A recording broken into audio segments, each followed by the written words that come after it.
El pasado domingo, 4 de mayo, fue el Día de la Madre aquí en España. Y me imagino que cada persona, cada una, habremos celebrado ese día a nuestra manera, recordando a nuestra madre, si ya no está, yendo a verla, si todavía tenemos la suerte de tenerla cerca, pasando un rato comiendo con nuestras o nuestros hijos, viajando, pensando en nuestra infancia, porque las familias, las madres y por supuesto las hijas y los hijos somos cada uno diferentes. Y las experiencias materno-filiales y reproductivas tienen 1000 formas. Dependen del momento que estemos viviendo y todas ellas merece la pena compartirlas y analizarlas. Y es que la maternidad, ese universo complejo y diverso del que vamos a hablar hoy, enfocándonos en su papel y lugar en la literatura, no es una vivencia genérica o normativa, sino que hay tantas maneras de sentir la maternidad como mujeres hay en el mundo. E incluso y por supuesto la no maternidad entra dentro de este universo como una decisión personal que supone otra forma de vivir la maternidad. Es decir, no ejerciéndola por motivos también diversos. Si os digo que la maternidad no se ha considerado tema literario hasta hace muy poco, quizás os parezca extraño. Y os preguntéis, ¿es que no se había hablado antes de madres? Sí, por supuesto que sí, pero casi siempre desde fuera. La literatura está repleta de madres, tanto en papeles protagonistas como secundarios, pero suelen responder a estereotipos extremos, que van desde la madre abnegada hasta la figura materna autoritaria, y en muchas ocasiones están descritas por la mirada masculina o reducidas a sus funciones biológicas. Existen madres luchadoras, como la Anna Figlin, de Bertolt Brecht, en Madre Coraje. Emprendedoras como Úrsula Iguarán en 100 años de soledad, de García Márquez, o autoritarias como la que habita en la casa de Bernarda Alba, de Lorca. Hay un libro de Noemí Trujillo Giacomelli titulado La maternidad era esto, donde la autora examina las madres que aparecen en 51 novelas, obras literarias del siglo XX, y pone en paralelo novelas tan diversas como En busca del tiempo perdido, de Proust, El Ulises, de Joyce, Alfaro, de Virginia Woolf, La metamorfosis, de Kafka, Peter Pan, de James Matthew Barrie, El guardián entre el centeno, de Salinger, La plaza del diamante, de Mercedes Rodoreda, y El quinto hijo, de Doris Lessing. La tesis de Trujillo, su hilo conductor, es que la representación de las madres sigue repitiendo algunos estereotipos clásicos. Por ejemplo, Penélope, la esposa y madre obediente; Medea, la madre destructiva; la Virgen María, la madre angelical y mater dolorosa. Y otros modernos, como Nora, por ejemplo, en La casa de muñecas, de Ibsen, o la señora Darling, la madre distante, de Peter Pan. La maternidad era esto, es un libro muy interesante, una mirada nueva e insólita a la literatura del siglo XX, pero quizás falte explicar cómo la literatura escrita por hombres ha tendido a presentarnos a las madres vistas por sus hijos adultos, mientras que las escritoras han aportado un tema nuevo, el punto de vista de la interesada, de la mujer como madre en potencia o en acto. En el caso de algunos de los libros reseñados en el de Trujillo, por ejemplo, El nudo materno, de Jean Lazarre, Nacemos de mujer, de Adrienne Rich, y de muchos otros no incluidos en él, libros de escritoras que abordan experiencias hasta ahora bastante ocultas, como por ejemplo, el aborto voluntario en el acontecimiento de Annie Arnaud, o Maternidad imposible de Irene Vilar, La maternidad infeliz de Madres arrepentidas de Orna Donat, La madre lesbiana, Boulder, de Eva Baltasar, o Los avatares del deseo de ser madre, tema que se toca en 2 libros recientes. Uno, que es un ensayo de Mariela Michelena, Lo que alcancé a contarte, y otro de Alain Aguirre, que se titula Placenta. Gracias a los esfuerzos del movimiento feminista y de autoras que nos fueron abriendo caminos, desde hace un tiempo la maternidad ya no es, espero no ser demasiado optimista, un tema menor en la literatura, y existen una serie de estudios, ensayos, novelas, libros de poesía y relatos como los que os fui nombrando antes, que tratan este tema con libertad, con sinceridad, desmitificando la figura de la madre y dando la posibilidad de ser madres y además ser muchas cosas más a la vez. O por otro lado, eligiendo la posibilidad de no ser madres y sin embargo tener una vida feliz y completa. Para preparar y organizar este encuentro me he querido rodear de 4 mujeres poetas o escritoras que tenéis aquí. Son Nieves Viesca, Carolina Sarmiento, Yasmina Álvarez y Noemí González. Las elegí porque pensé que con ellas podría abordar todo lo materno desde las palabras, desde el lenguaje y la literatura. Y he elegido utilizar una práctica feminista que se llama el pensar en común para ir más allá de las ideas individualistas y configurar un mosaico de voces que reflexionen y a la vez nos interroguen. Por eso, además, para que este encuentro fuese todavía más coral, he pedido a mis invitadas que aportasen referencias de otras escritoras o poetas que hablan en su obra de maternidad o no maternidad, sin tapujos, sin tabúes. Y así, hoy tenemos el honor de que nos acompañen también de alguna manera Silvia Plath, Carmen Laforet, Ana Pérez Cañamares, Viviana Collado, Carmele Jaio, Luna Miguel, Estefanía González, Yolanda Castaño o María García Zambrano, entre otras que iremos nombrando.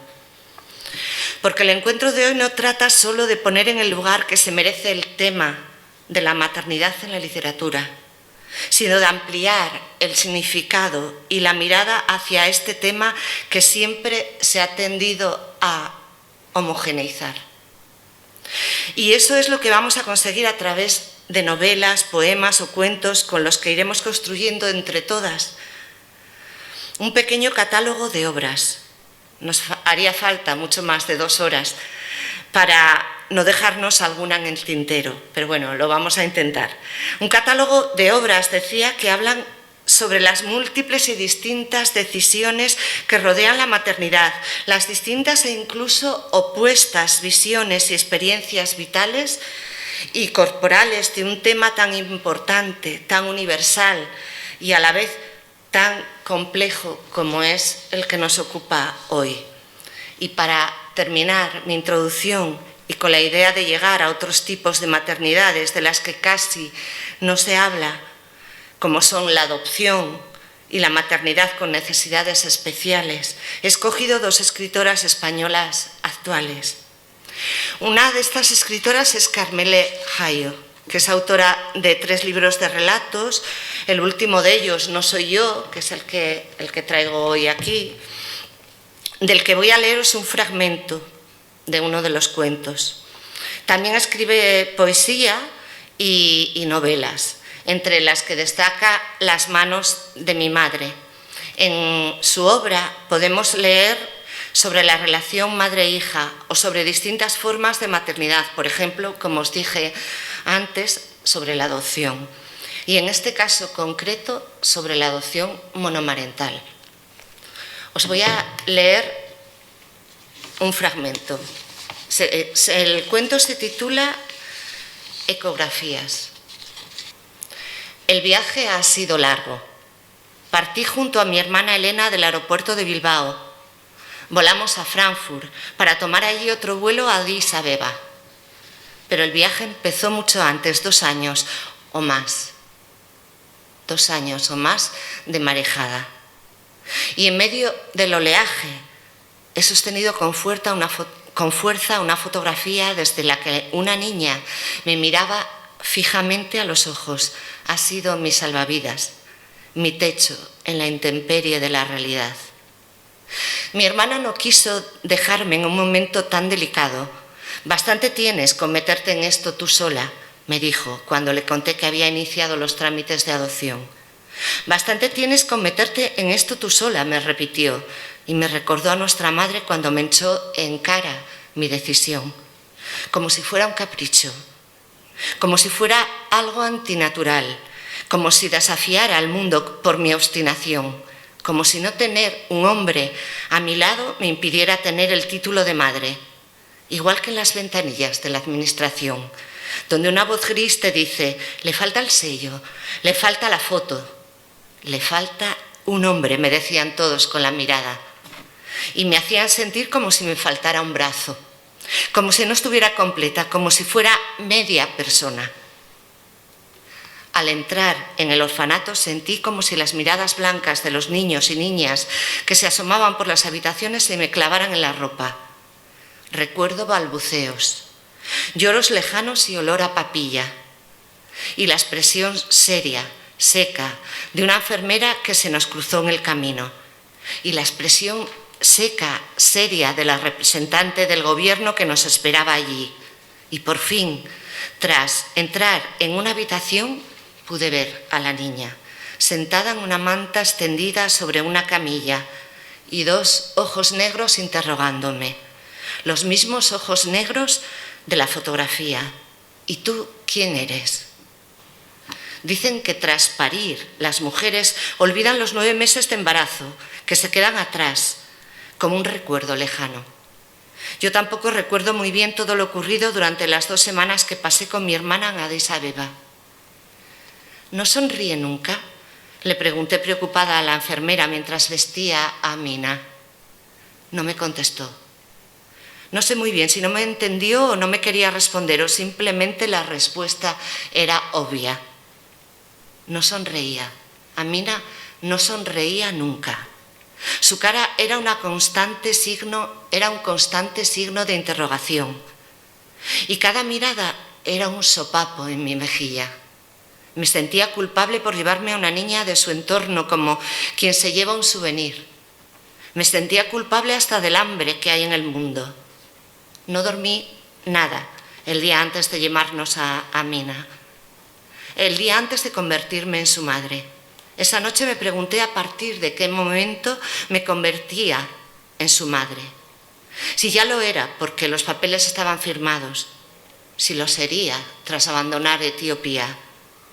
Hacía mucho calor en el interior del avión. La frente de la niña sudaba. Entonces recordé que guardaba en mi bolsillo un pañuelo. Seguía seria, sin expresión, hasta que Elena se levantó para ir al servicio. En ese momento, Amina me miró y ocurrió algo que ha convertido aquel momento en una fecha para el recuerdo, la fecha de mi nacimiento como madre. Amina alzó su mano derecha y la llevó a mi barbilla primero, y a mis labios después. No podía parar de temblar. Rodeó después mi pecho con sus brazos y comenzó a buscar una postura en mi regazo hasta quedarse allí dormida. Nunca tuve una contracción real en mi vida y sin embargo parí. Ocurrió a 8.000 metros de altura. Me desgarré por dentro como solo puede desgarrarse una parturienta al ver a su hija buscando una postura cerca de su vientre. Gracias. La otra es la poeta María García Zambrano, que ha escrito una trilogía, 3 poemarios, en los que trata el tema de la maternidad con necesidades especiales. En este caso, la de su hija Martina, que nació con parálisis cerebral. Os voy a leer 2 poemas cortos de este libro, que es el tercero de la trilogía, se titula Su cuerpo habla. Y después ya os voy presentando a mis invitadas y van pasando ellas por el atril y contándoos pues, lo que os quieren contar sobre la maternidad.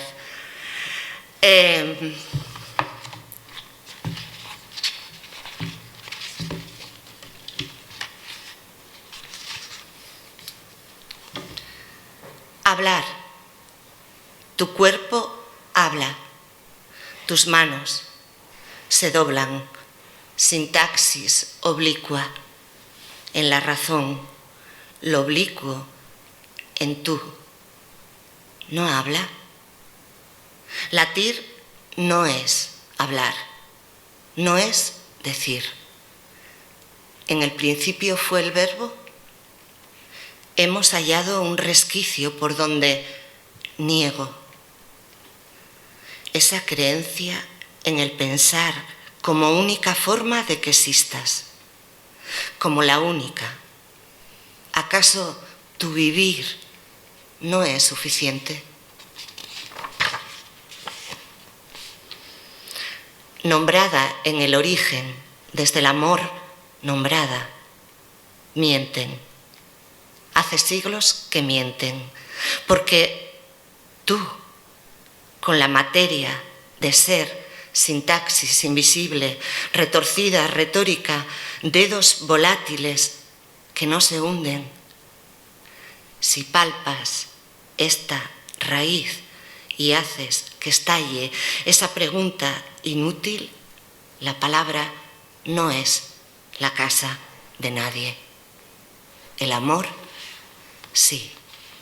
Gracias.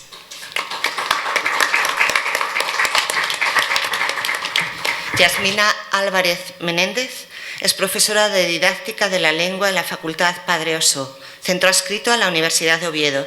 Con anterioridad desarrolló su carrera profesional en radio y televisión, tanto en tareas de producción como de presentadora. Hasta la fecha ha publicado los poemarios Los versos que nunca os dije, Vivir en tus orillas, Versos desde Null Island, Cancelación del ruido, todos ellos en la editorial Bajamar, y La plaquette, 100 pequeñas muertes para sobrevivir, en la colección de cuadernos Heracles y nosotros, editada por el poeta Juan Ignacio González. Su nombre se incluye también en las antologías Voces Juntas y Metamorfosis, ambas editadas por el Círculo Cultural de Valdedios y coordinadas por el poeta y crítico José Luis García Martín, y Viento a favor, de Bajamar. En los últimos años ha colaborado en publicaciones periódicas como El Cuaderno, Itaca o Nortes, y ha sido invitada a participar en distintos eventos artísticos y literarios: Letriberia, Poex, Félix, 5, Libro Oviedo, bien para leer sus textos, bien para compartir charla con otros autores. Vinculada al mundo del teatro desde 1995, ejerce ocasionalmente como locutora de publicidad, narradora de audiolibros y actriz de ficción sonora. Os dejo con Yasmina.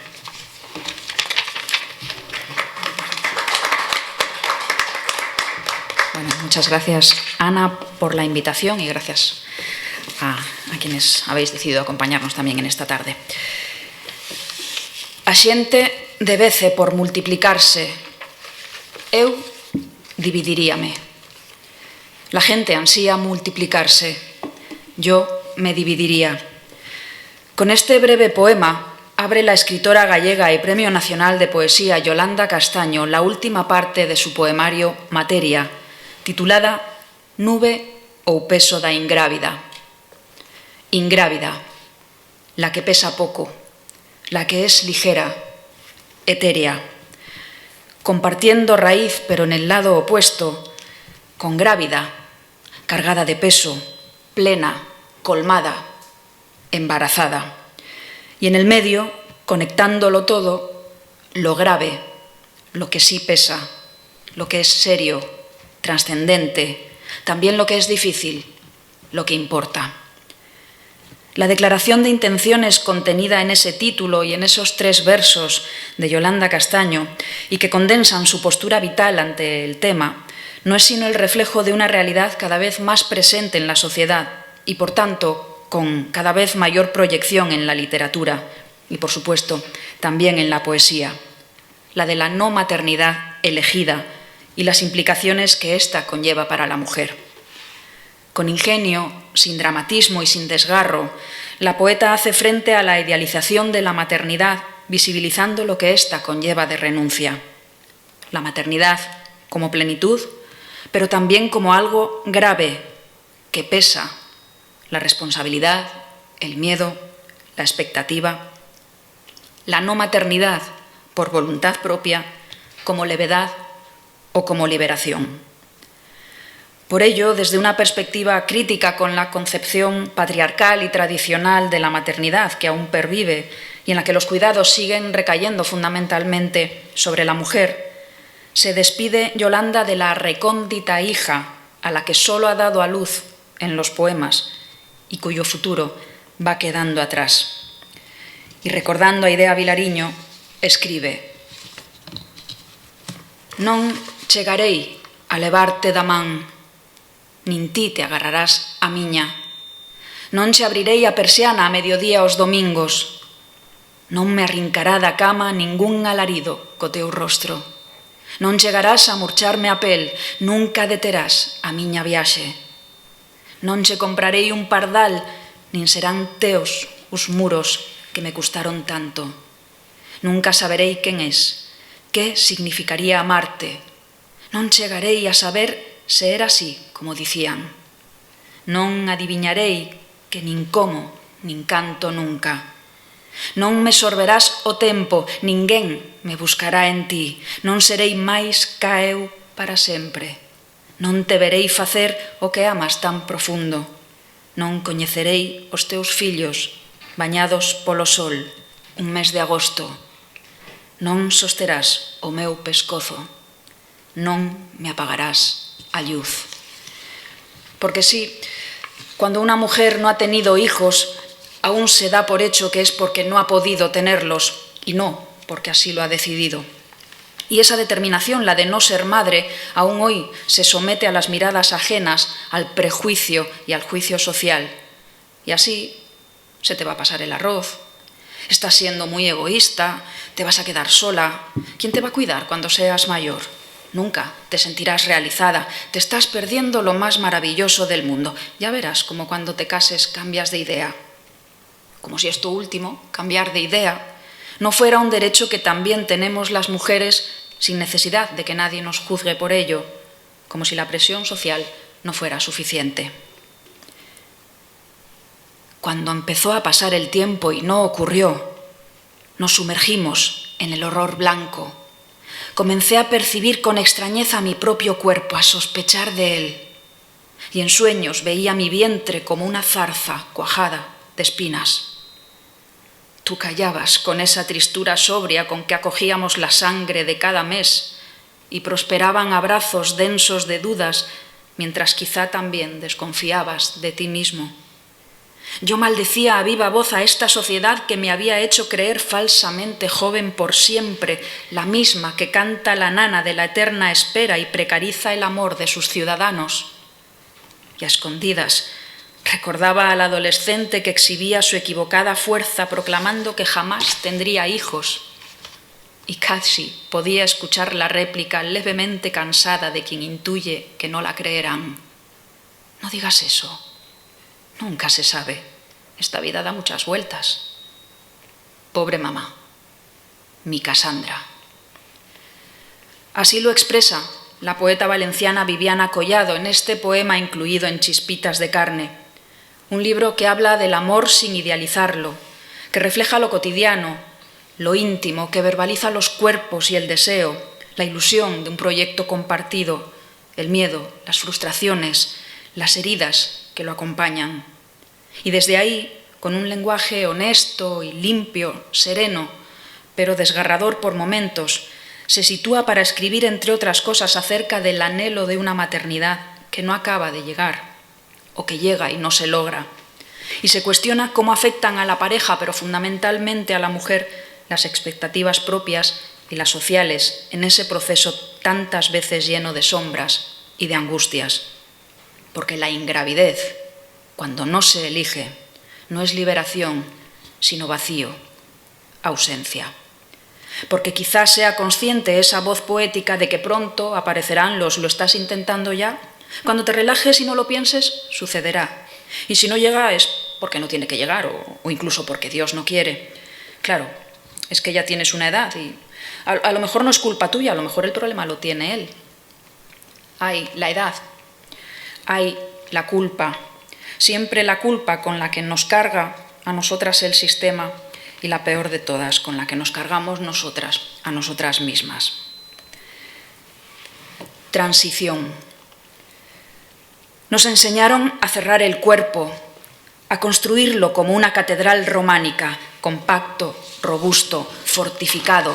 Había que protegerse, nos dijeron, como si el mundo fuera una galaxia de niñas pariendo otras niñas. ¿Ves los gruesos muros que levantamos? Como si el aire nos polinizara las pestañas, como si la modernidad hubiera venido para decirnos que el amor está en el tacto, pero que son peligrosas las entrañas. Nos entregaron el miedo brillante de los ritos y nos convencieron para modificarnos. El capitalismo hizo el resto. Pero todas las niñas están condenadas a crecer y algunas desearán volcar la luz sobre la piedra rotunda con que se construyeron y ansiarán multiplicarse hacia la altura y acabar la catedral del cuerpo con la ligereza vertical del gótico. Entonces se darán cuenta de la dificultad de abrir ventanas y vidrieras, de las mentiras con que las fortificaron, de que el mundo es una galaxia de mujeres pariendo cada vez menos niñas. Y todo el cuerpo será una herida a deshora, y quienes nos convencieron, los mismos, nos recriminarán haber llegado tarde, nos harán responsables de la llaga.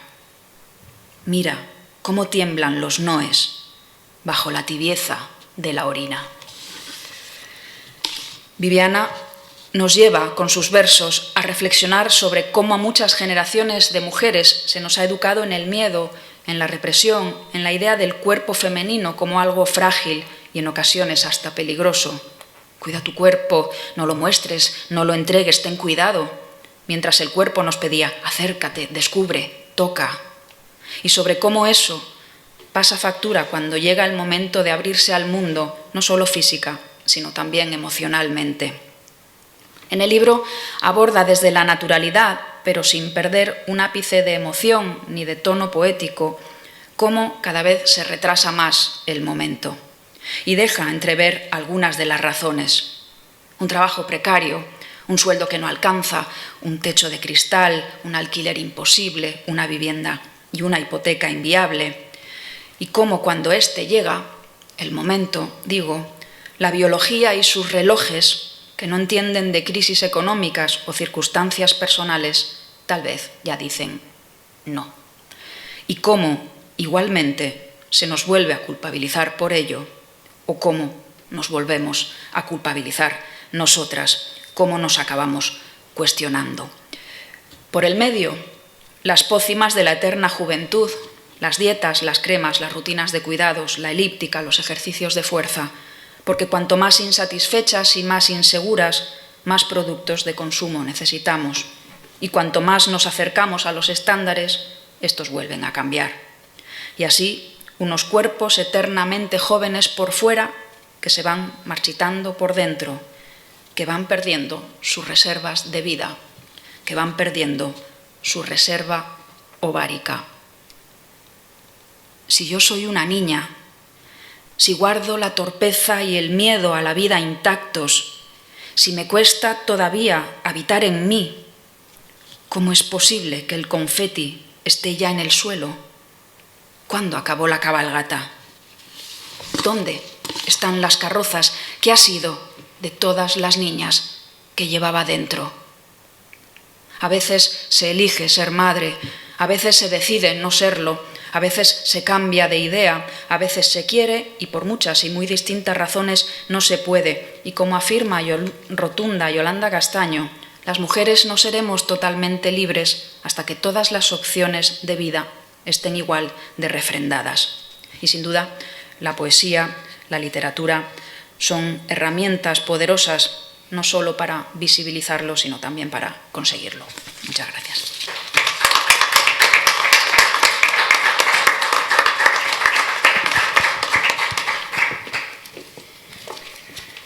Nieves Viesca nació en Gijón y es residente en la misma ciudad. Ha trazado un intenso camino literario desde sus inicios en el periódico El Noroeste, en 1978. Su formación, que abarca desde la farmacia hasta la gestión administrativa, se complementa con varios diplomas en creación literaria, lo que demuestra su versatilidad y constante búsqueda de conocimiento. Su participación activa en el Ateneo Jovellanos y en la Asociación de Escritores y Escritoras de Asturias, donde ha desempeñado roles clave, subraya su compromiso con la comunidad literaria. Este compromiso se refleja también en una prolífica obra que incluye títulos notables como La danza del equilibrio, Metamorfosis del sentimiento, el reeditado 19 o 20 líneas, que es un relato, así como Manual de tinta, El túnel y los días y Poemínimos y otras oquedades, que son libros de poesía. Ha recibido a lo largo de los años el primer premio de poesía anacreóntica en 2003, Premio de Poesía Torremozas, Voces Nuevas en 2007, la Pluma de Oro al Mérito Cultural en 2023, hasta los recientes diploma, iba a decir noveno, pero no, es 11º, ¿verdad?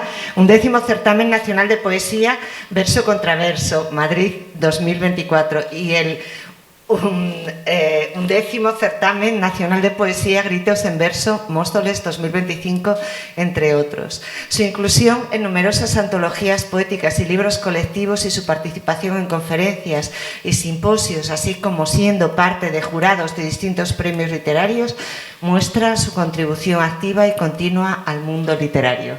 Muchas gracias, Ana. Aquí.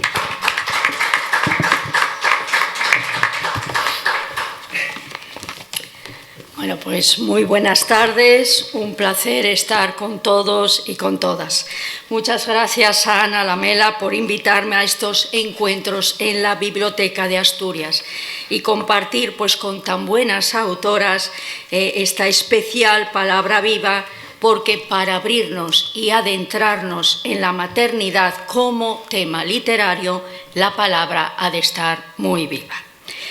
Tema difícil, no muy tratado en la literatura como tema literario y en muchos casos tema tabú, cuando la mujer decide que la maternidad sea una elección y no una obligación. Bien, si hay una autora que ha estado dispuesta a romper cualquier límite, porque siempre, siempre apuntó al corazón con valentía, es la poeta que hoy os traigo, la irrepetible y apasionante Silvia Plath, con el poema libre más poderoso y sublime de su carrera, Tres mujeres, con el que Nórdica Libros ha hecho una maravillosa edición ilustrada que os recomiendo a todos. Tres mujeres es un emocionante poema a tres voces que tiene como tema central la maternidad, pero la maternidad expuesta, vivida, sentida y explorada en profunda hondura, como solo podría haberlo hecho la gran poeta Silvia Plath. Tres voces son la mujer, que centra su realización personal en ser madre. La segunda voz es la mujer que sufre agónicamente por no poder serlo. Y la tercera voz es la mujer que es madre muy, muy a su pesar. En este poema libro, Silvia Plath juega con aguda maestría, acercándonos con sus altas dosis de sutil poesía, tres personajes femeninos donde se van turnando para contarle al mundo sus descarnadas y sus intensas emociones en relación con el embarazo y la maternidad. pero yo hoy aquí voy a exponerlas centrando un seguido y continuo epicentro a cada una de las voces para que sean retratadas con toda la individual intensidad que desprenden cada una de ellas y que tan maravillosamente le dio vida esta poeta y escritora estadounidense Sylvia Plath, nacida en Boston en 1932 y fallecida en Londres en 1963 a causa de su suicidio. La verdad es que tengo que decir que muy huérfana quedó la poesía después de esta prematura muerte que, por fortuna, un año antes de su fallecimiento, Sylvia Plath nos dejó escrito este impresionante poema feminista y también antibelicista para serlo leído curiosamente en voz alta en la BBC del año 1962.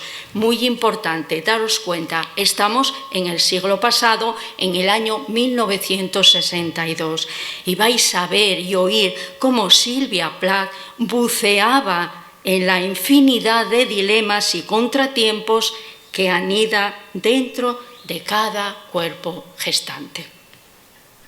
Primera voz, primera mujer, de 3 mujeres, o lo que es lo mismo, primer sentimiento de mujer absolutamente atemporal.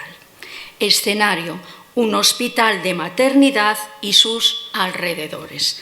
Versos del primer poema, y así presenta a la primera mujer con toda su transparencia. Soy lenta como el mundo, soy muy paciente, girando a mi ritmo, los soles y las estrellas me observan con atención. El interés de la luna es más personal, pasa y vuelve a pasar, luminosa como una enfermera. ¿Acaso se siente culpable por lo que va a suceder? Creo que no, simplemente le asombra tanta fertilidad. No puedo evitar sonreír ante este conocimiento. Pétalos y hojas me acompañan, estoy lista. Fijaros cómo presenta Sylvia Plath a la primera mujer, feliz por estar lista, preparada. Esa es la clave. En el segundo poema la voz sigue avanzando y con qué claridad se expone, hablando fuerte y claro, porque se expresa con total crudeza. Soy muda y oscura, soy una semilla a punto de reventar.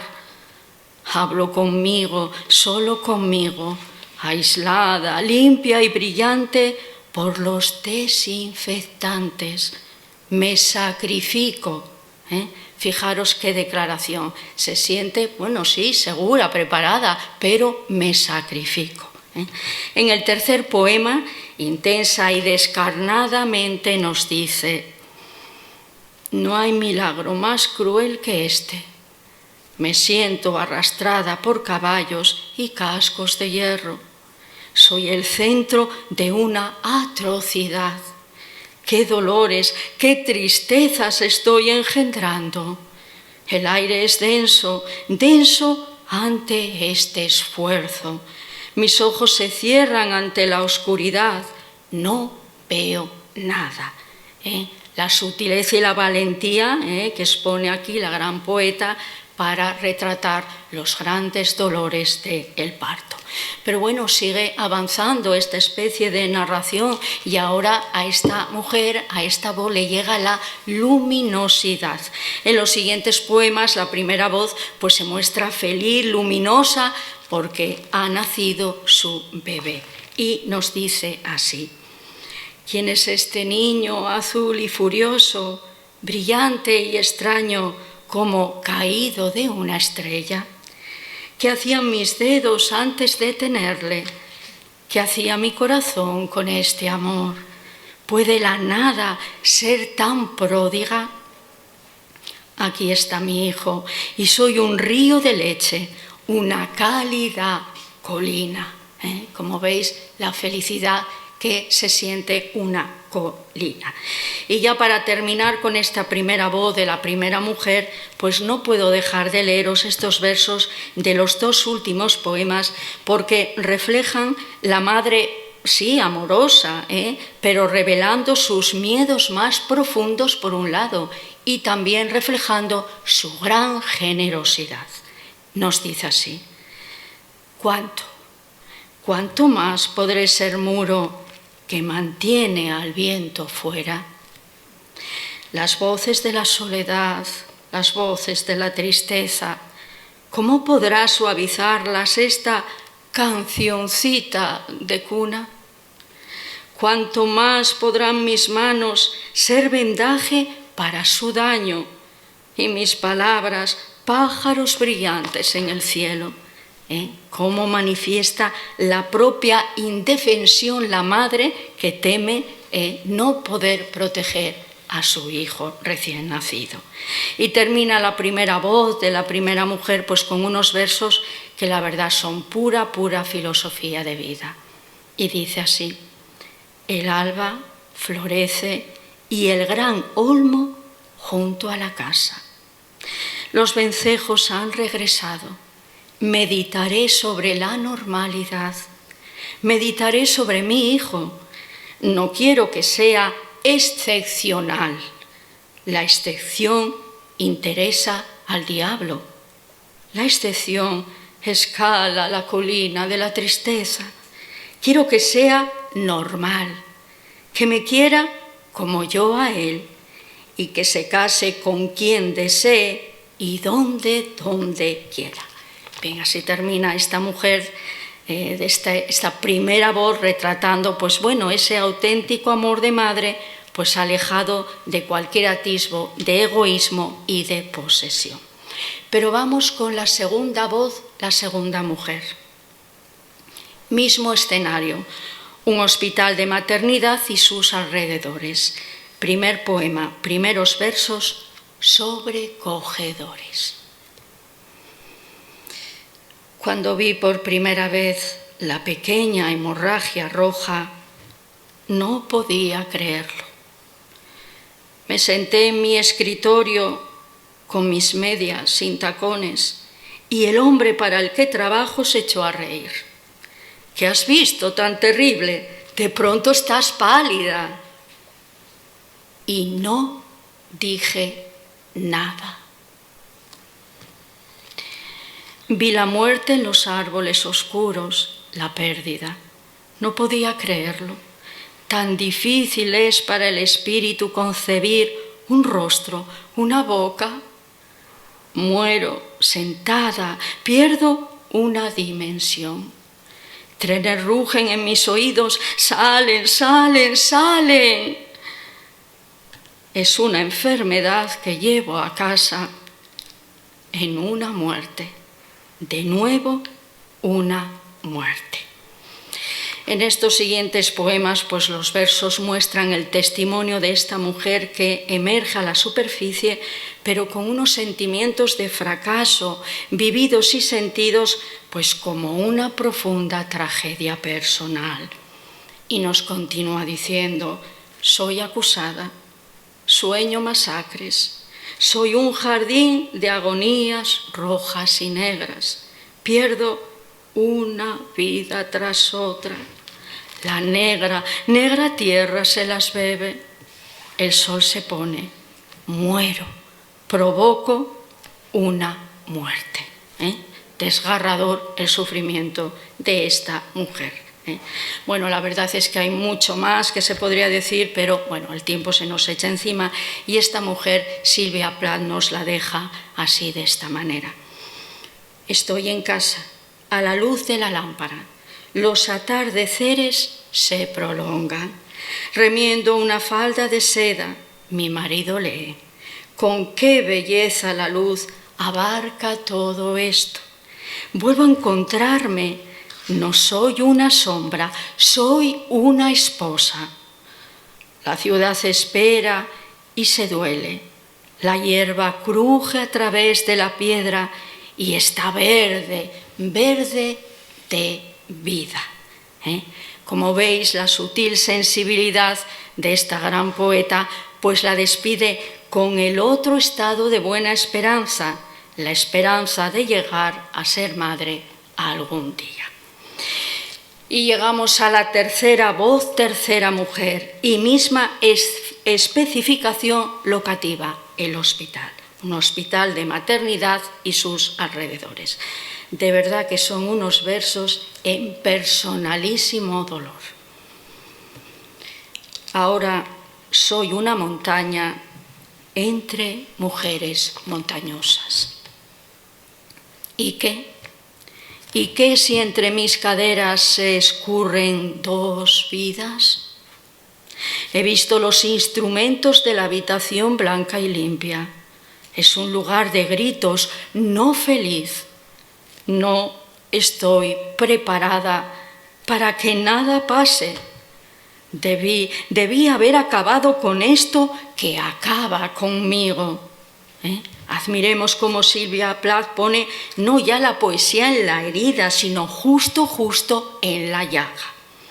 Y nos continúa diciendo, si la primera mujer, la primera voz estaba preparada, esa era la clave, aquí es todo lo contrario, no estaba preparada.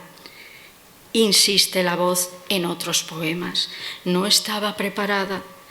Las últimas nubes se precipitaron arrastrándome en 4 direcciones.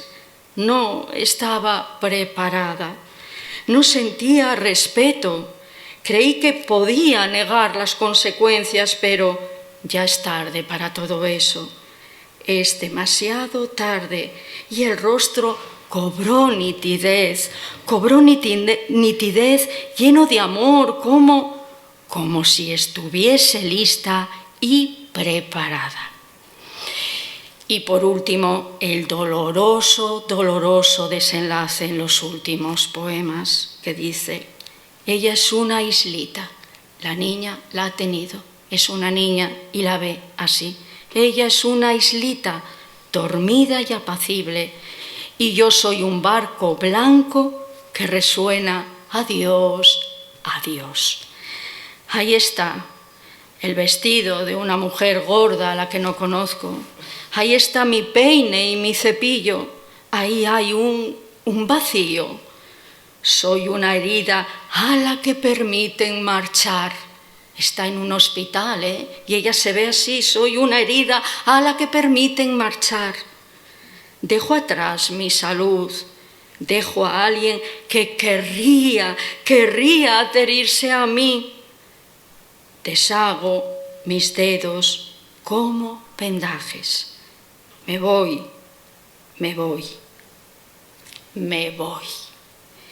Y una niñita bebé se queda huérfana en esta vida.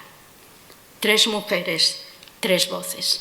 Con este poemario Silvia Plath ha puesto con la mejor poesía voz a nuestras más íntimas pesadillas. Bueno, aunque personalmente opino que hay tantos tipos de maternidad como mujeres, la maternidad como tema literario es una inagotable, como podéis ver, una inagotable fuente de auténtica palabra viva. Gracias a todos.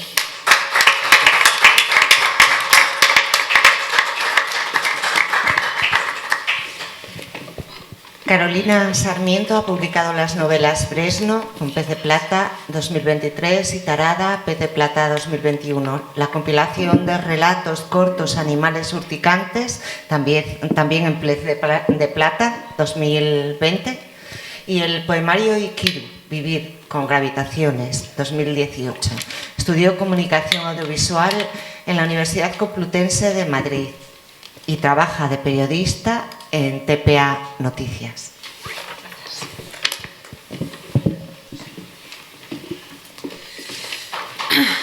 Hola. Buenas tardes a todos, gracias por estar aquí, gracias a Ana Lamela por invitarme y a las bibliotecas por existir, porque yo vengo a hablar de Nada, de Carmen Laforet, y en mi biblioteca personal desapareció. Era uno de mis libros favoritos, lo sigue siendo, y cuando fui a buscarlo en la estantería, pues se ve que se lo dejé a alguien y y no regresó, pero aquí está en la biblioteca y en una versión en árabe. Si luego le queréis echar un vistazo, si alguien entiende árabe, no deja de ser una joya. Bueno, yo elijo hablar de Carmen Laforet. Hace unos años Televisión Española emitió un documental de la serie Imprescindible sobre ella, que podéis ver, está en internet. En él descubrí a la autora de Nada, sobre la que, lo reconozco, nada sabía, más que me había gustado su novela, pero no sabía nada de esta autora. Este encuentro es sobre maternidad y literatura. Si acepté participar es porque no tenía que hablar sobre mi experiencia, ¿no? sobre la maternidad, pero al Ana Lamela proponernos buscar una autora sobre la que investigar y compartir aquí su experiencia, pues dije, de acuerdo. Sin embargo, lo reconozco, si elegí a Carmen Laforet es porque cuando vi aquel documental me dejó tocada. Son vidas muy distintas, la suya y la mía, sin embargo, pero hay un fondo que nos une, la angustia que producen dos deseos encontrados, el de libertad y el de familia. Carmen Laforet se crió en Canarias. Os voy a hablar un poco de ella, más que sobre sus novelas. Se crió en Canarias. Su madre les contaba cuentos, era maestra y les contaba cuentos. Y su padre, un apasionado del mar, les llevaba a la playa. Fue una infancia luminosa, por lo tanto, hasta que su madre, muy joven, falleció y entró en escena la maestra. La maestra no, la madrastra. Ese tipo de madrastras de los cuentos, ¿no? Era una mujer muy celosa. Por ejemplo, y esto lo cuenta su hija, la hija de Carmen Laforet, no soportaba que padre e hija viajaran juntos en coche. Cuenta Laforet, se puede escuchar en el documental. La presencia hostil de mi madrastra tuvo su lado bueno. Disfruté de una independencia de la familia mucho mayor de la que se acostumbraba entonces a las muchachas. Esta es una clave para el futuro. Si has crecido así, libre, ¿renunciarás tú a esa libertad cuando seas madre de familia? Es una pregunta que dejo en el aire. Leo a continuación un fragmento de un relato de Carmen Laforet de 1939. Se titula Fuga 3. Dice así: por eso, sin decirte nada, estoy aquí, en la cubierta de tercera de un barco, sentada en un rollo de cuerdas mirando al mar. Yo no he conocido una emoción más loca, más embriagadora, más de pleno triunfo que esta que se siente de ir apartando obstáculos para una fuga. Libertad y fuga, claves en su vida y en su obra. Bueno, terminado el bachiller en Canarias, logra que le dejen, logra irse a Barcelona a estudiar literatura. Se hospeda en casa de unos tíos. Representan las estrecheces morales de la posguerra. Recordad de dónde venía ella.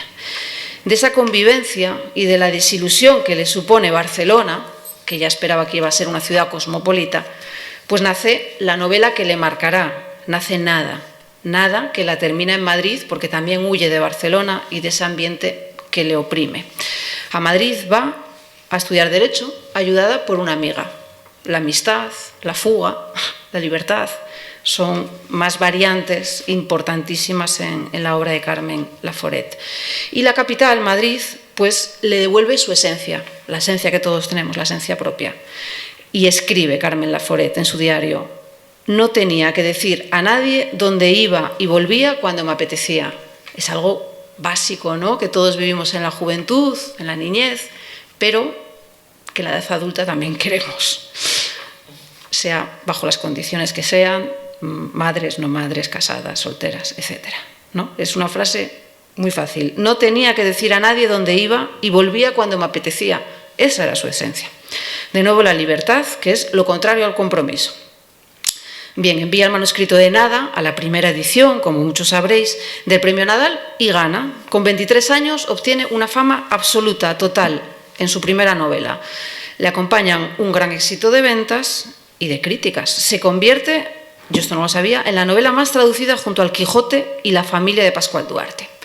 Dice Carme Riera, la escritora, en el documental: Laforet era guapa, era joven. Si hubiera sido lo contrario, ¿habría despertado tanto interés? Laforet, en sus diarios, dejó escrito: yo odiaba todo ese éxito. No debería despertar interés por su autora. Bueno, se va a encontrar con las expectativas, que es una losa, puede ser una losa tan grande como la maternidad, o no. Bueno, se casa y pronto tiene 5 hijos. 5 hijos. Quiere el más difícil todavía para esa época. Lo es para ahora, pero para esa época, imaginaos, ¿no? Franquismo. Quiere ser madre, quiere ser esposa, porque se casa con un hombre del que se enamora, no es obligado, es un crítico literario mucho mayor que él, se enamoran, se casan, bien, 5 hijos. Y ella quiere continuar con ese interés por escribir, que encima ha obtenido tantísimo éxito con nada. Quiere desarrollar su carrera literaria, ser ella misma. Carmen Martín Gaite llamaba chicas raras a las inconformistas de la época. Y Laforet, dice Martín Gaite, fue la más rara de todas, ¿no? Pero la chica original inconformista se mete en el papel de ama de casa convencional, porque quiere. Dice Carmen Laforet, me levantaba a las 5 de la mañana y me sentaba a escribir como un autómata artículos que publicaba y páginas de la novela de las que no me sirvió ni media, porque yo cuando espero un niño no tengo la menor facultad creadora para otras cosas. En fin, en las entrevistas de la época se le pregunta por su papel de madre, que sigue pasando hoy en día. Ni rastro de las mismas preguntas a sus colegas varones. Esto le preguntó un periodista. ¿Qué es lo primero para usted, la vida familiar o su vida de escritora? Y responde, me parece, con muchísima inteligencia. Todo artista, si tiene familia, dice todo artista, no toda mujer, todo artista, si tiene familia, lleva una doble vida que a veces es difícil separar. El simple hecho de no renunciar a ninguna de las dos vidas es que ambas son importantes. He aquí la diatriba, es que ambas son importantes. Es que muchas queremos ser madres y queremos escribir también. Ella intenta, repito, en aquella época, ser ella, no solo madre, y lo consigue. Tiene la costumbre, por ejemplo, de alquilar casas de campo en la Sierra de Madrid para lograr la tranquilidad que necesita para terminar sus escritos. O sea, es su fuga, ¿no? Esa fuga de la que ella hablaba de jovencita. Pues se fuga a una casa de campo, ella sola, a terminar sus novelas. 5 hijos, recuerden. O sea, lo quería escribir, quería tener 5 hijos y lo llevaba a cabo. Matute o Aldecoa reconocen que Laforet fue su maestra y que abrió las puertas a otras escritoras. Pero era la única, de las pocas, ¿no?, con estrellato, en un mundo de autores varones y además muy protagonistas, como Cela o Umbral, eran los que estaban en ese círculo. ¿Les pasaría a ellos lo mismo que relata Laforet? Bueno, escuchen su testimonio. Testimonio de Laforet. Empecé mi segunda novela en circunstancias muy difíciles, niños muy pequeños, poco dinero, falta de dinero, preocupaciones. Fue un periodo en el que me fui sumergiendo como en el fondo de un mar, en las alegrías, en las tristezas, en las preocupaciones de la vida doméstica. Entre nada y la isla de los demonios pasaron 8 años. Bueno, la vida sigue. A su marido lo envían a trabajar a un periódico en Tánger y Carmen va a visitarlo, a veces con los niños, a veces sola. Y allí conecta con una bohemia internacional literaria, Capote, James Bowles. Le fascina ese mundo transgresor. Escapa de España, le fascina ese mundo transgresor, sin perjuicios de los extranjeros, ese mundo que viven los extranjeros. Y eso es una influencia importante en su tercera novela, La insolación, en la que critica la moral española del franquismo. Y seguirá unando razones. Se va a Estados Unidos, invitada por el Departamento de Estado norteamericano. Y desde que desembarca, cuentan en el documental, por sus diarios, siente un aire de libertad. Cruza el país de la mano de profesores de español. Entra en contacto con la universidad y sus alumnos le transmiten su conexión con nada, una lectura obligatoria en los estudios de literatura hispánica. Cuenta su hija lo entusiasmada que volvió su madre, Carmen Laforet, de Estados Unidos, la rabia que le dio a la hija que estuviera tan contenta de regresar, no de regresar, que estuviera tan contenta de haber estado en Estados Unidos, y todo lo que criticó el ambiente y la educación de España, la sociedad de España de la época, le empezó a reventar. Dice su hija, sentía que no tenía la libertad suficiente para crear. Ella, Carmen Laforet, sentía que no tenía la libertad suficiente para crear al regreso de Estados Unidos. y necesitó separarse de su marido. Y separarse, en aquella época, además, incluía a toda la familia. Es decir, separarse del todo, irse sola. Obtiene el permiso de su marido, le da el permiso para irse de casa. Pero su marido le pone una condición, que yo creo que es conocida. Carmen debe firmar un documento en el que se compromete a no escribir nada sobre su relación. La hija cree que esto le bloqueó, porque tendemos a tirar mucho de nuestras vivencias, nuestros sentimientos. Empieza su viaje sin retorno al hogar. Es un largo peregrinaje en busca de un espacio propio que no parece encontrar. Pretende escribir con un nuevo estilo creativo, además, sabiendo que debe evitar que las vivencias personales entren. Vivir la vida en vez de contarla. La editorial lleva 7 años esperando por la siguiente novela. Carmen Riera comenta: la situación de Laforet era muy complicada. Quería un hogar, pero tenía ansias de vagar. Vagar, que es una palabra preciosa. Quería ver mundo, ser libre. Y eso, dice Carmen Riera, es difícil de conjugar. Se va a Roma y se instala en el barrio del Trastevere, muy cerca de donde vivía su amigo Rafael Alberti. Y cuenta su mujer, Asunción Balaguer, que cuando la visitaba se encontraba con que en su apartamento había muy poca comida. Algo de pan, queso y alguna lata, cuenta. Dice, era muy bohemia, y se ríe. Y repite Balaguer, necesitaba su libertad. Pero entró en una gran crisis creativa. Las expectativas, el no poder hablar de sus relaciones, bueno, y supongo que también la exigencia extrema que también tenía, porque ella quería ser una gran escritora. La inseguridad le hacía romper casi todo lo que escribía. Y también rechazaba todas las entrevistas. Decía que tenía grafofobia, ni siquiera podía escribir. Dejó de escribir, pero también dejó de hablar. Y esto, claro, entronca con que sufrió una enfermedad neurodegenerativa. Podemos entrar aquí en metáforas si queréis. Meses después de su fallecimiento, y esto es bueno, a mí me resulta también muy metafórico, fueron sus hijos, ¿no?, a los que abandonó de alguna manera, aunque siempre amó. Fueron sus hijos los que recuperaron lo poco que había dejado escrito y no había roto por inseguridad. Recogieron esos papeles y entregaron al editor la novela Al volver la esquina, que hay quien dice que está al mismo nivel que nada. Y termino con algo que le escribió Carmen Laforet a una amiga, profesora universitaria de Estados Unidos, con la que mantuvo una larga relación epistolar. Carmen Laforet le dijo: tienes que perdonarte todos los días, que es otra frase muy sencilla, como la de salir y no dar cuentas a nadie, pero que es de tatuar, ¿no? Tienes que perdonarte todos los días. Fue el consejo que le dio a esta profesora y la profesora mantiene que lo recuerda a diario. Tienes que perdonarte todos los días. Tenemos que perdonarnos todos los días, las que queremos escribir, las que queremos crear, las que queremos vagar y queremos ser madres. Esa dualidad es compleja. Yo me quedo con esa amargura.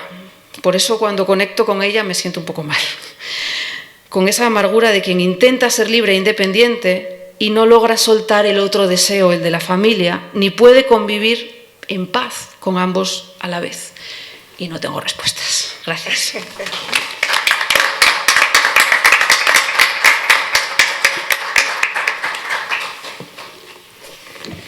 Pues vamos con Noemí. Noemí González nació en Gijón, fue criada entre libros y pronto empezó a trasladar sus pensamientos al papel.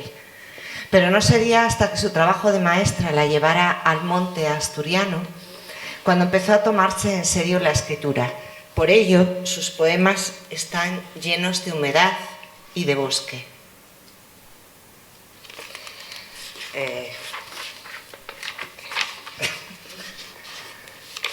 Tiene 2 poemarios publicados con la editorial Bajamar, El otro y Las naranjas del abuelo, uno en 2020 y otro en 2024. Le gusta colaborar con fanzines, antologías y revistas, tanto en castellano como en lengua asturiana, y además ha ganado premios como las Justas Literarias de Gijón o el Manuel Nevado de Madrid. Os dejo con Noemí.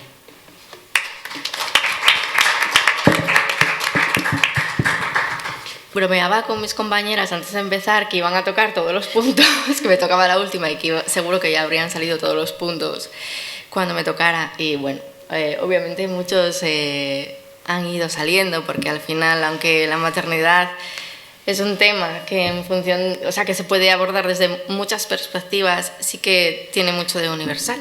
Entonces, bueno, venía a hablar un poco, o quería comenzar hablando de que estamos acostumbradas las mujeres, a las bravas, a vernos narradas en la literatura y en la historia dentro del binomio mujer buena, mujer mala, ¿no?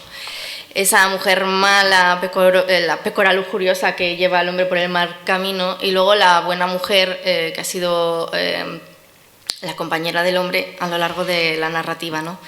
Y muchas veces esa buena mujer era representada como la madre abnegada, que todo lo puede, que no sufre, no tiene necesidades propias, y que es tan lejana a la realidad como mis compañeras ya han ido mostrando, porque es justo lo contrario a lo que hemos visto hoy, ¿no? Cuando las mujeres nos escribimos, lo que ocurre es exactamente lo contrario a esta madre perfecta que no tiene ningún miedo. Entonces estas mentiras han disfrazado la maternidad con un velo que ha tapado la verdadera realidad de las madres, y que, aunque por lo general sí que también se incluye ese amor desinteresado que tantas satisfacciones nos da, muchas otras veces quedan ocultas las emociones y procesos que nos ha querido reflejar en la literatura del canon patriarcal. Y digo ocultado porque sí que han estado escritas sobre todo desde el siglo pasado y durante este siglo, porque las mujeres cuando escribimos lo hacemos con una seriedad absoluta y no solemos ocultar nuestros procesos. Como bien explica Laura Freixas, entre otras analistas del género, cuando oímos hablar de literatura escrita por mujeres se suele asociar esta a historias ligeras, a romances o poesía así como muy divina. Pero esto es bastante lejano a la realidad. Porque bueno, la escritura producida por mujeres es de alguna manera nuestra épica, ¿no? Nuestro terreno de batalla, y esto está muy ligado a la maternidad, al cuerpo, y esto se puede abordar tanto desde el punto de vista biológico como social, ¿no? Es nuestro campo de batalla muchas veces, la maternidad. Aunque leeré poemas de varias escritoras, porque por ejemplo he traído esta antología que recoge a muchas poetas, me centraré más en tres de ellas, que son Ana Akhmatova, Ana Pérez Cañamares y Estefanía González.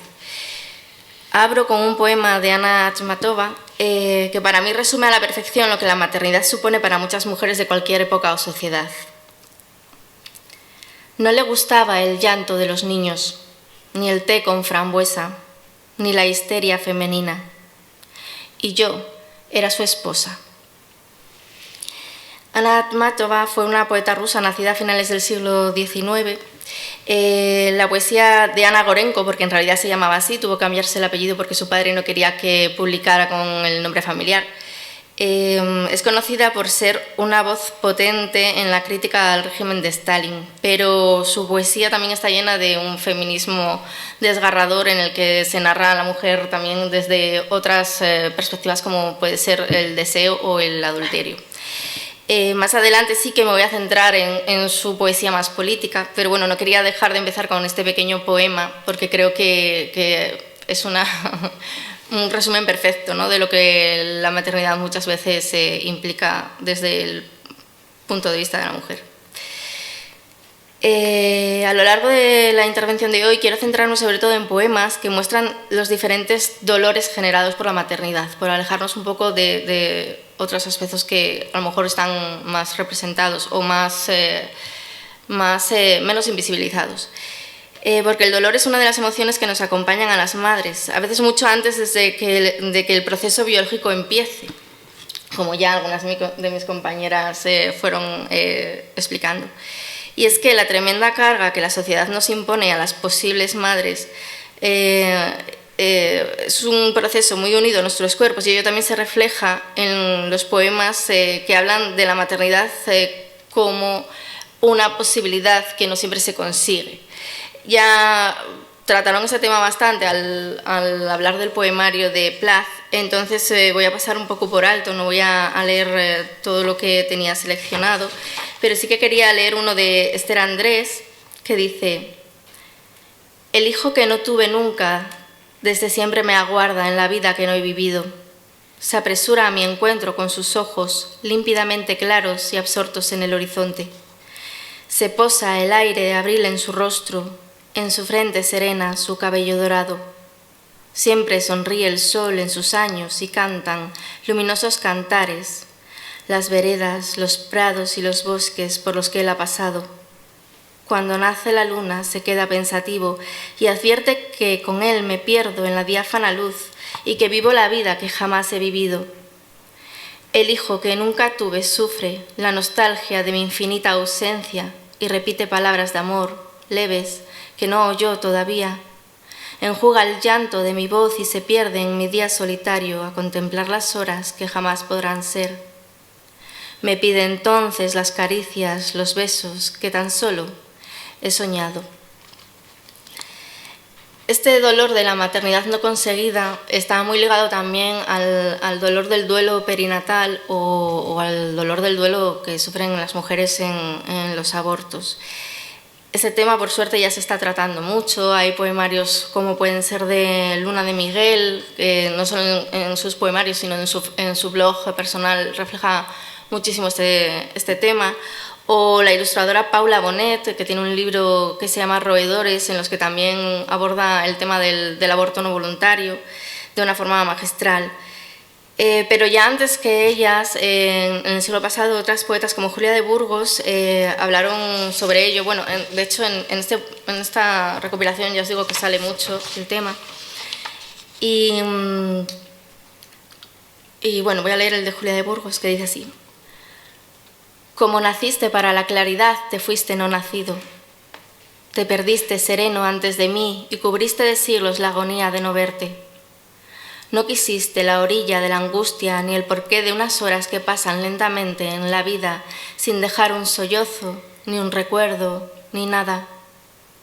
No quisiste la aurora, no quisiste la muerte, rechazaste el olvido y en la flauta del aire avanzaste perpetuo. No quisiste el amor en féretro de olas, ni quisiste el silencio que deja el túnel breve donde ha dormido el hombre. Tuyo, inmensamente tuyo, como naciste para la claridad, te fuiste no nacido. Nardo entre dos pupilas que no supieron nunca separar el eco de la sombra. Manantial sin rocíos lastimeros, pie fértil caminando para siempre en la tierra. El momento que bueno, no sé si mis compañeras estarán de acuerdo en esto, pero por lo menos yo lo viví así. En el momento en que te conviertes en madre, empieza a acompañarte un miedo siempre a no poder proteger a tu hijo. Y no solo un miedo a lo que le puede pasar a tu bebé, sino incluso qué puede ocurrir si tú no estás, ¿no?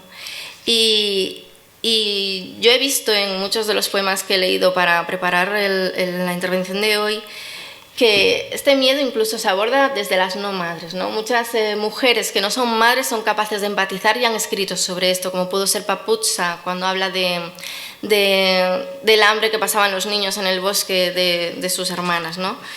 Y voy a leeros uno muy pequeñito de Carmen Conde que dice así: cierto que yo no pariré hijo de carne mientras la tierra haya las furias amarillas de la guerra. Tú no estrenarás tu vientre mientras no tengan quietas sus fragancias todos los suelos por donde va el amor. Yo me mantendré, sombrío luto, entre los muertos que fueron hijos de mujeres que nada pudieron contra su muerte. Y quiero recomendar, aunque no leeré, un poema que sale en este libro de maternidad que se llama La mujer del río Sumpul, que también toca esta temática bélica, ¿no? Y el papel de las mujeres, de cómo tenían que proteger a los hijos durante la guerra, como una de ellas se tira al suelo y se hace la muerta protegiendo a un bebé para que no lo maten, porque me parece desgarrador, solo que es muy largo y no me voy a detener.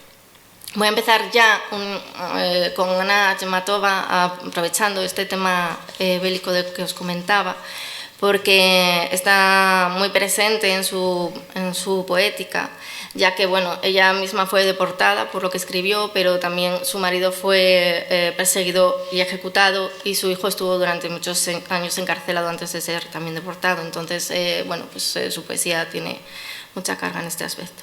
Y leeré dos poemas. Te llevaron al amanecer. Fui tras de ti como quien despide un cadáver. Lloraban los niños en la estancia oscura y humeaba la vela bajo el icono. No podré olvidar el frío de tus labios y el sudor mortal de tu frente. Como la mujer de los Streltsy, aullaré a los pies del Kremlin. Y el con el que cierro, Ana, será: hace 17 meses que grito llamándote a casa. Me ha arrojado a los pies del verdugo por ti, hijo mío, horror mío. Todo ha perdido sus contornos y ya soy incapaz de distinguir a la fiera del hombre y al hombre de la fiera. Ni sé cuántos días faltan para la ejecución. Me encuentro sola, rodeada de flores polvorientas, del tintinear del incensario y de huellas que no conducen a ninguna parte. Mientras me mira fijamente a los ojos, anunciándome la próxima muerte, una estrella inmensa. Paso ahora a leer unos poemas de Estefanía González, que es una poeta asturiana de Grao. Tiene publicados varios poemarios. Si queréis conocerla, además lleva un club de lectura en Librería de Bolsillo en Gijón, entonces bueno, es bastante activa también en redes. Me parece bellísima su obra y me parece increíble su forma de recitar. Os recomiendo, si nunca la habéis visto, que vayáis a alguno de los eventos que hace, porque es una maravilla. Hoy he traído este poemario, Dios en la ría, que consta de 2 partes y que, bueno, en internet hay bastantes interpretaciones respecto al mismo, porque es bastante críptico en algunos poemas. Yo me quedo con su claro carácter onírico.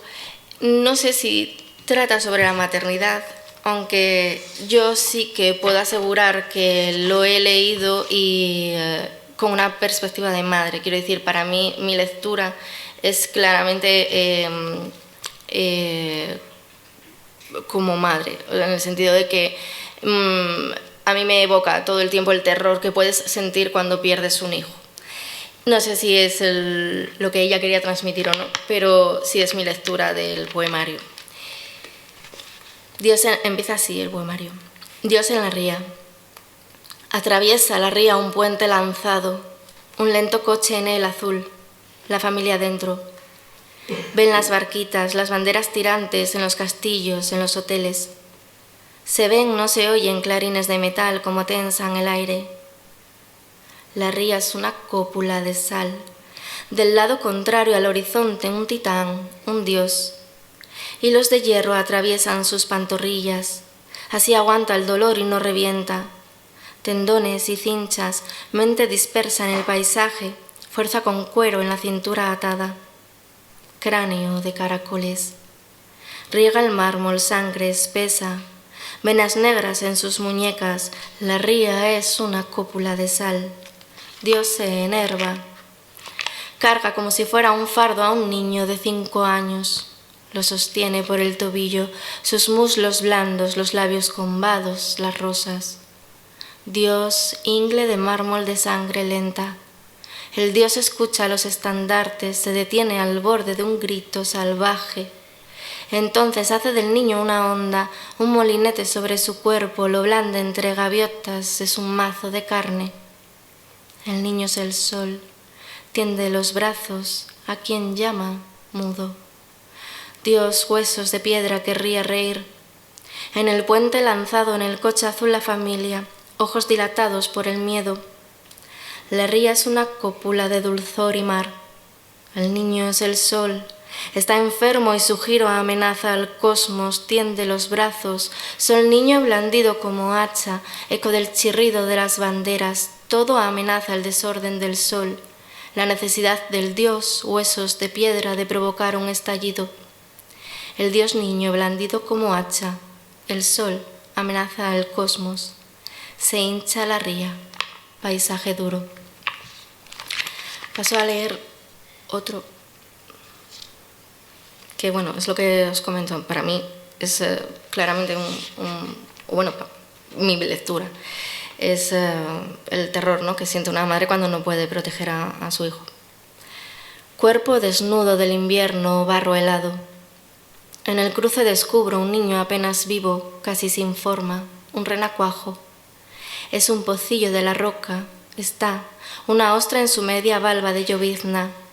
Debo salvarlo, pero una aceleración irregular me arrastra, un jinete me llena, no le puedo pedir que se detenga. Debo salvarlo, es un pez de plata en mis brazos, pero soy el padecimiento negro de la tormenta misma atormentándose. En la mitad de un prado, un árbol solo. Debo salvar al niño, atravesar el mundo, ser desleída por el sol, volverme transparencia, pero no puedo. Rompo y caigo. En el camino dejo un poco de saliva y cometo todos los pecados. Y bueno, para acabar, y la dejé para el final porque es bastante más llevadera que para mí el poemario de Estefanía González, que me resulta muy duro. Voy a leeros unos poemas de Ana Pérez Cañamares. Iba a abrir con uno de ellos, pero bueno, he decidido guardarlos para el final por eso, porque aunque sí que está muy presente el dolor y el miedo en los tres que he seleccionado, creo que lo hace desde un punto de vista mucho más esperanzador. Ella es una poeta canaria, nacida en 1968. Tiene varios poemarios editados y traducidos a idiomas como el inglés, el portugués o el polaco. Aquí me gusta especialmente este poemario porque además va viajando de la figura de la madre a la de la hija, y entre ellas ella, de una forma magistral.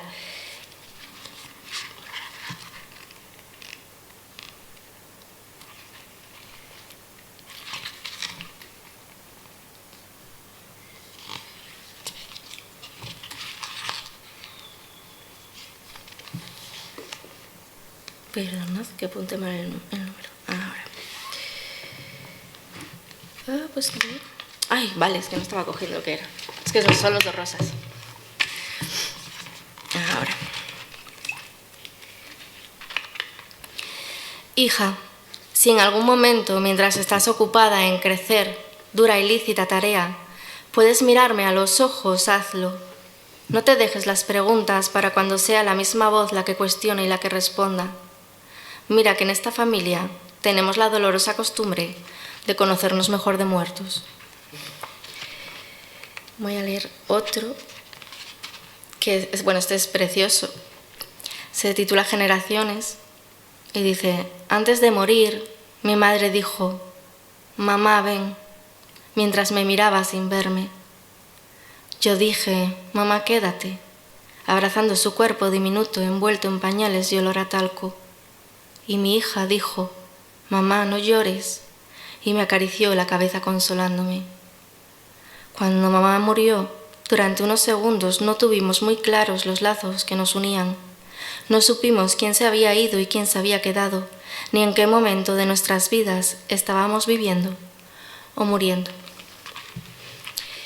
Y voy a terminar con uno que me gusta mucho de ella, que se llama La loba, en el que se dirige a su hija.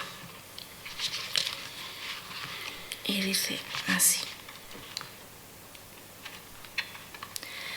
a veces contigo, hija, la piel se me eriza de loba y de repente veo nuestra casa bajo la luz hueca de una madriguera.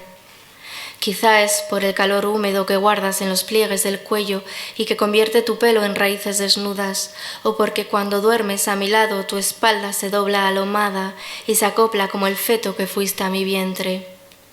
Todo es intemperie a nuestro alrededor. Solas, animales entre animales y tanto árbol, tantas sombras a las que les busco parecidos para disimular mi miedo. El bosque me persigue hasta los sueños y a veces te gruño porque entre tú y yo se interponen los peligros que no puedo ahorrarte.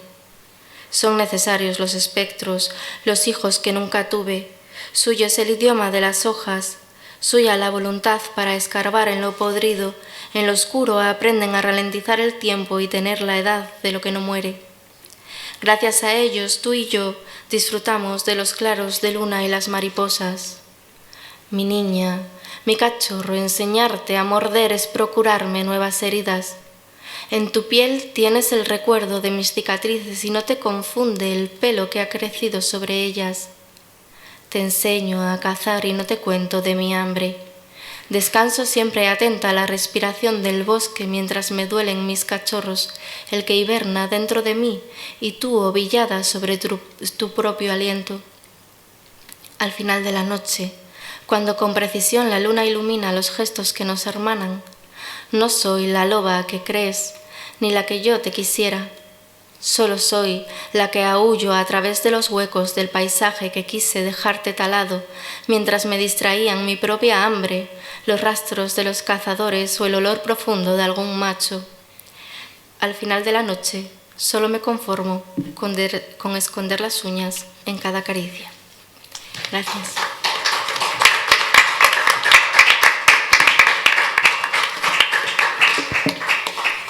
Bueno, hoy nos extendimos un poquito más que en los demás encuentros, éramos muchas aquí y además el tema da para mucho.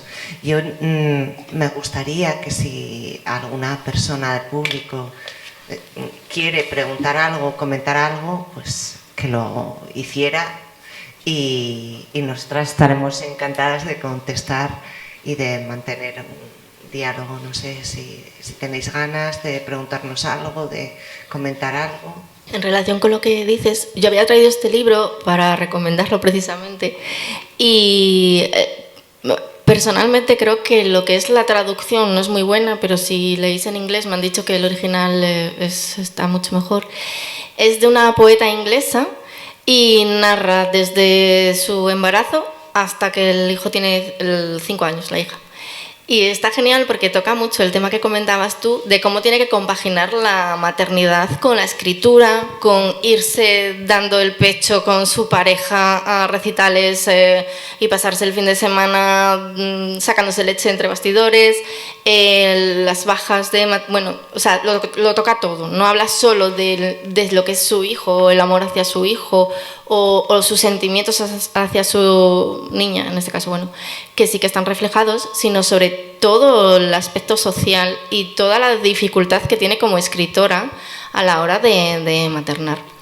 Y además lo hace con bastante humor. Entonces, bueno, es una lectura más ligera, no es un clásico de la poesía, pero sí que, bueno, yo lo regalo mucho a mis amigas cuando se quedan embarazadas, porque es genial para ir leyéndolo a la vez que te va pasando a ti, ¿no? Dices tú, ay, Dios mío, menos mal que no soy la única. Entonces, bueno. Hay una chica... Sí, Nadie me dijo, de Holly McNish. Bueno, pues muchas gracias por estar aquí, por acompañarnos y me parece que esto daba para muchos encuentros más. Gracias.